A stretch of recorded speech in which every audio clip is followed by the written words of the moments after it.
teman-teman pemilih, apa kabar semuanya? Selamat datang kembali di podcast KPU Kota Waringin Barat bersama saya, Enwi Intan, sebagai host pada podcast kali ini. Oke, tema podcast kali ini yaitu tentang pemilih berdaulat, negara yang kuat. Nah, di sini saya juga nggak sendirian lagi. Di sini saya, seperti yang sudah dilihat di layar kaca, ditemani oleh kakak cantik di sebelah kanan saya. Ini adalah mahasiswa Antakusuma.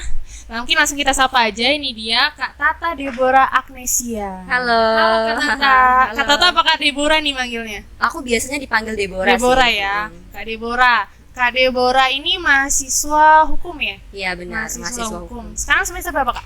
Sekarang semester 3. Semester 3 ya, semester 3. Nah teman-teman, kali ini kita akan membahas mengenai pemilih berdaulat dan negara yang kuat sama Kak Deborah nih, pandangan beliau tentang pemilu 2024 ini.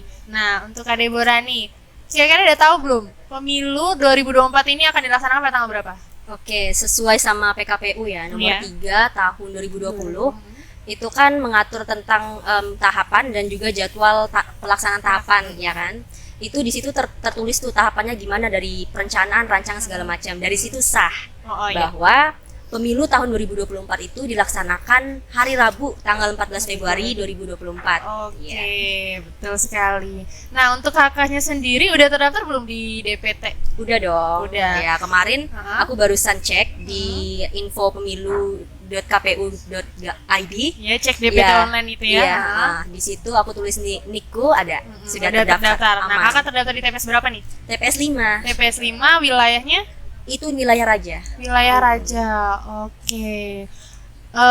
Ini kan untuk kakak sendiri kan. Nah, kakak pasti punya teman-teman nih, teman-teman se-circle-nya, sekelompoknya nih, pasti udah ada himbauan gak kayak teman-teman yang lain udah pada cek DPT apa belum nih? Udah. Udah.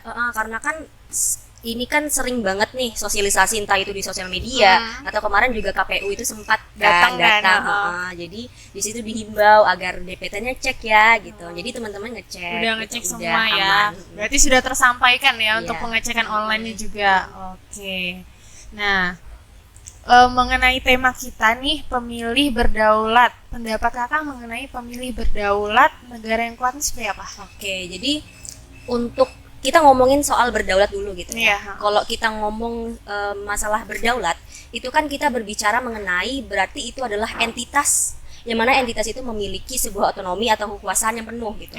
Kalau misalkan kita kaitkan dengan konteks pemilu, itu artinya pemilih dalam pemilu itu dia mempunyai sebuah kekuasaan. Mereka mempunyai sebuah kebebasan. Mereka mempunyai hak untuk memilih dengan rasa aman dan tanpa ragu. Untuk memilih siapa sih yang menurut mereka tuh pas untuk menjadi pemimpin gitu. Nah, kalau menurut pendapatku nih, jargon pemilih berdaulat, negara kuat, itu artinya menegaskan bahwa kalau misalkan kita itu pengen negara kita ini kuat, artinya adalah harus adanya partisipasi aktif dan kesadaran politik yang kuat daripada masyarakat itu sendiri gitu. Sehingga ya terwujudlah sebuah pemilu yang aman, tentram, dan juga bisa membawa pemimpin lah, mengangkat pemimpin yang benar-benar bisa merawat, menjaga, melindungi negara ini. Negara kita. Oke. Jawabannya sangat bagus sekali ya teman-teman pemilih. Nah, untuk di lingkungan perkampusan, lingkungan kuliah ini udah ada kayak kan masuknya generasi Z ya untuk teman-teman kakak ya. Nah, kita ngomongin ini deh Kak, kan kita di zamannya sekarang untuk dunia media sosial ya, untuk kayak FYP, TikTok, Instagram segala macam, kan itu tuh udah booming sekali nih mengenai calon-calon presiden dari nomor 1 sampai nomor 3 nih. Nah, pasti udah heboh banget kan. Nah, dari pandangan kakak ini juga sama teman-teman di kampus, untuk pemilihan dari calon presiden tuh ngelihat dari apanya sih? Kalau basisnya mau ngelihatnya Bu. Kalau kami yang kami lihat di kampus, aku juga ngelihatnya sebagai seorang pemilih pemula, khususnya saya juga seorang pemuda gitu kan. Basis atau pondasi atau dasar kami untuk memilih calon pemimpin yang benar-benar baik itu inklusivitas. Nah, jadi inklusivitas di sini apa artinya? Artinya adalah kami pengen pemimpin yang emang mengerti, pemimpin yang dekat dengan anak muda, pemimpin yang bisa memahami apa mau kami. Misalkan masalah lapangan pekerjaan, Iya, betul. atau masalah pendidikan, khususnya juga perguruan tinggi. Nah, terus juga yang paling menarik nih, masalah keadilan untuk lingkungan. Kami pengen pemimpin untuk apa ya, lebih mengangkat isu tentang keadilan lingkungan. Kenapa? Karena kami sebagai generasi Z, kami sebagai pemuda itu kan akhir-akhir ini merasakan dampak yang sangat signifikan dari perubahan iklim itu sendiri kan. Nah, jadi kami itu pengen sekali ada pemimpin yang bisa mengakomodasi itu gitu. Nah, dari situ ya mereka biasanya memilih yang inklusif, menyesuaikan dengan itu tadi ya. Benar. Oke. Untuk kakak sendiri udah punya jagoan nggak kira-kira? Untuk saat ini adalah, tapi itu masih 50-50, karena aku harus melihat kampanyenya apa, isu strategis yang diangkat apa, begitu. Untuk visi misinya ada sempat ngebaca-baca nggak buat calon-calon? Ada beberapa. Udah ada yang kelihatan di mata, kayaknya ini bisa nih jadi. Iya, udah. Kakak termasuk yang terpengaruh dengan tagline yang ada nggak? Kayak misalkan nih presiden yang gemoy kayak gitu-gitu, terpengaruh nggak? Enggak ya. Nah, untuk itu kan ibaratnya pengaruh media sosial tuh kuat banget kan Kak? Nah, menurut kakak tuh gimana kalau misalkan dengan pengaruh media sosial yang seperti itu tuh akan menjadi itu aku mau pengen suara gara-gara dia gini deh, gara-gara tagline ini tuh gimana Kak? Itu kalau menurut aku kurang bijak gitu. Aku kan juga aktif di sosial media.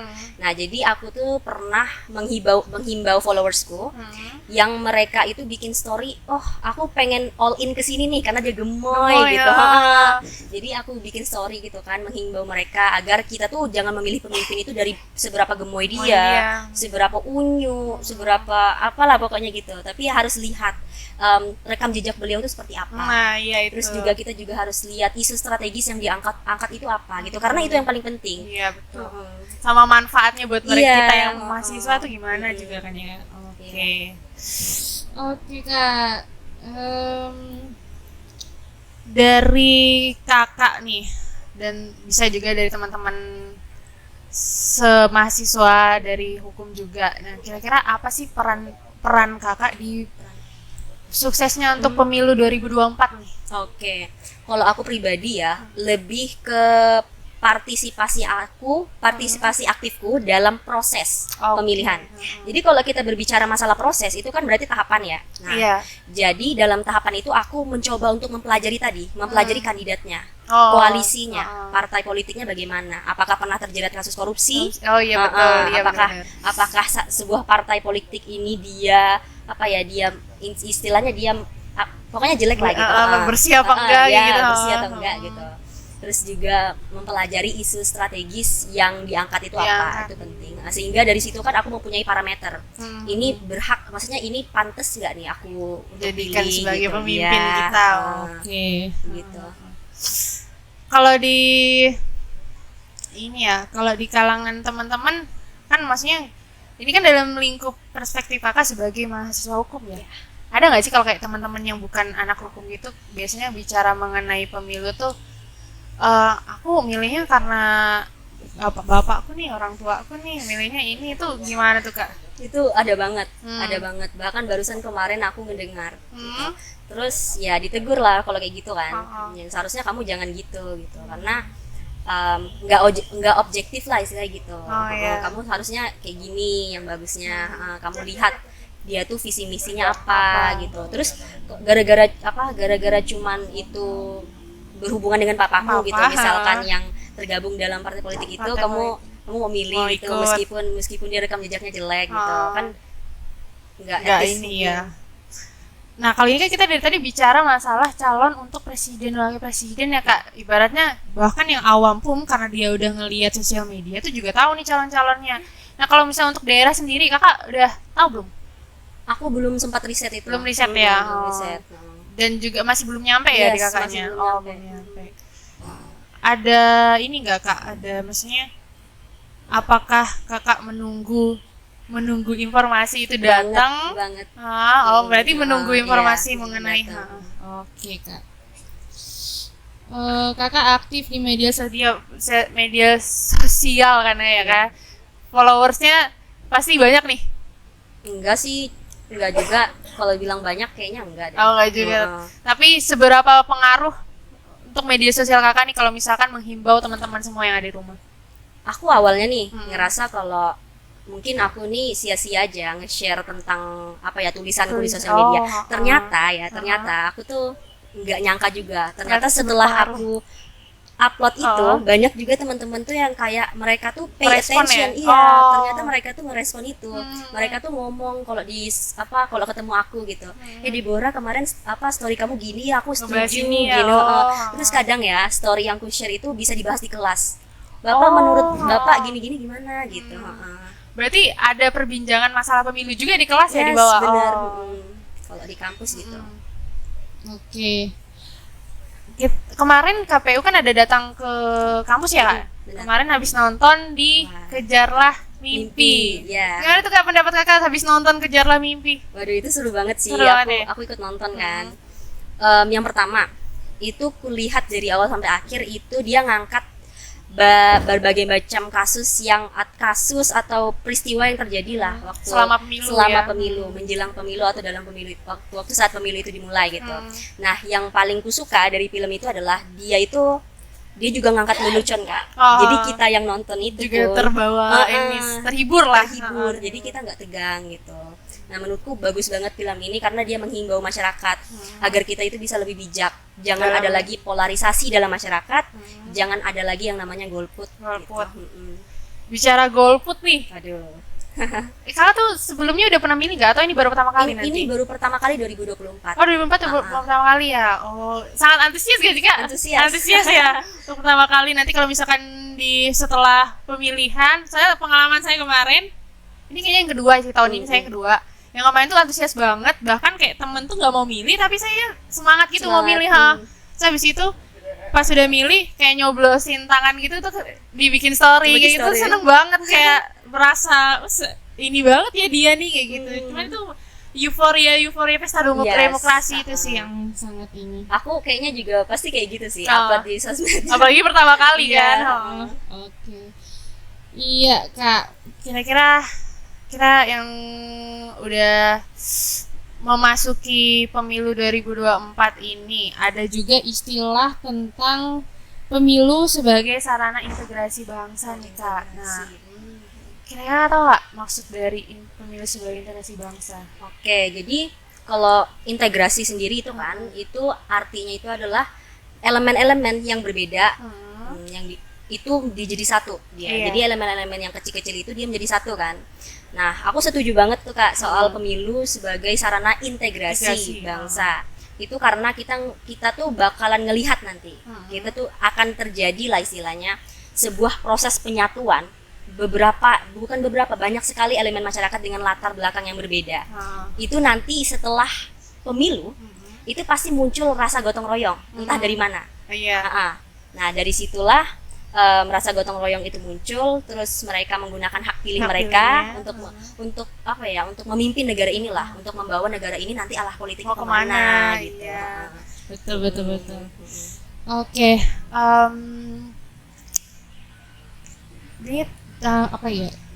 Bisa kasihkan pesan nggak Kak atau closing statement ke teman-teman nih supaya mereka tuh memiliki pandangan untuk memilih pemimpin nantinya. Terutama Kakak juga baru ngajak teman-teman gimana nantinya buat ikut pemilu 2024. Oke. Yang pertama ya, harus kenali dulu siapa kandidatnya. Di daerah ataupun secara nasional gitu. Harus kenalin dulu gitu. Harus riset lah gitu.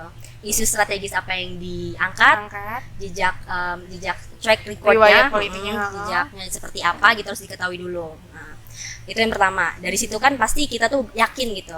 Ini tuh pemilih emang bagus untuk dipilih. Terus yang kedua adalah teman-teman tolong jaga persatuan kita, jangan ada lagi yang namanya polarisasi di dalam masyarakat. Karena selain itu menciptakan rasa yang tidak aman, juga menurutku mengkhianati demokrasi di Indonesia gitu. Terus jangan golput, gunakan hak pilih suara kalian untuk menentukan arah bangsa kita akan kemana. Karena pemilu itu adalah titik perubahan, ya. Pemilu titik perubahan, peradaban kita akan seperti apa, bangsa kita akan seperti apa, itu tergantung bagaimana pemilu itu dilakukan dan siapa nanti yang akan memimpin bangsa. Oke, bagus sekali Kak. Terima kasih banyak atas jawaban-jawaban yang bagus banget buat teman pemilih, dan pesan-pesannya itu juga sangat bermanfaat buat teman pemilih di rumah. Nah, mungkin aku butuh tagline bareng nih Kak, buat disebutkan bareng sama teman-teman pemilih di rumah. Boleh. Jadi itu kayak jangan lupa, kita ngingetin mereka buat jangan lupa memilih di tanggal 14 Februari di TPS wilayah kalian. Itu kita ngomong bareng-bareng ya Kak. Oke. Terus habis itu terakhirnya jangan kada ingat lah kayak gitu. Jangan Oke, kada Kak? ingat lah. Oh, Oke. jangan ingat. Oke, 1, 2, 3. Jangan lupa memilih di tanggal 14 Februari 2024 di TPS wilayah kalian. Jangan kada ingat lah. Jangan kada ingat lah. Oke. Oke Kak, terima kasih banyak atas kehadirannya di stand KPU kita. Sudah mau berbincang-bincang masalah pemilu bersama saya juga. Saya senang sekali bisa bertemu sama Kakak, kenalan sama Kakak. Semoga kedepannya pemilu ini nanti juga menjadi pemilu yang sukses. Dan Kakak juga lancar nanti untuk pemilu pertamanya. Nah, mungkin itu saja dari kami berdua. Kami undur pamit. Saya Enu Intaniksa sebagai host dan Saya Tata Deborah Agnesia sebagai narasumber undur pamit. Terima kasih. Wassalamualaikum warahmatullahi wabarakatuh. Bye bye teman pemilih.